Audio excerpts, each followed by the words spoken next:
Maybe may mga pinapanalangin tayo, maaari tungkol sa trabaho, sa relationship, sa promotion, maaari gusto natin ng breakthrough, magkaroon ng kagalingan, healing sa ating physical, maaari sa ating ministry, maaari opportunity, o kaya mga financial provision. And then, parang sa tingin mo ang bagal, parang walang nangyayari, parang sa tingin mo, hindi narinig ito ni Lord. Pero, baka sumasagot na si Lord sa prayer mo at ito yung kanya sinasabi sa atin. Anak, hindi kita tinatanggihan. Gusto ko lamang pinipino pa kita.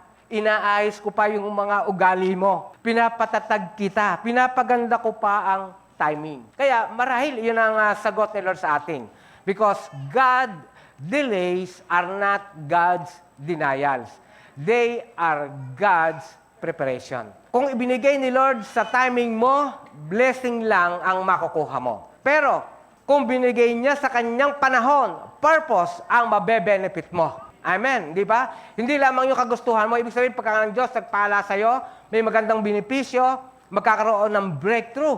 Hindi lang isa, dalawa o tatlo. At magugulat ka kapag ang Diyos ang tumugon sa iyong panalangin. Kahit sa tingin mo, delay ang Diyos. Pero yung pala ay sakto lamang sa panahon mo at sa gusto ng Diyos na mangyari sa iyo.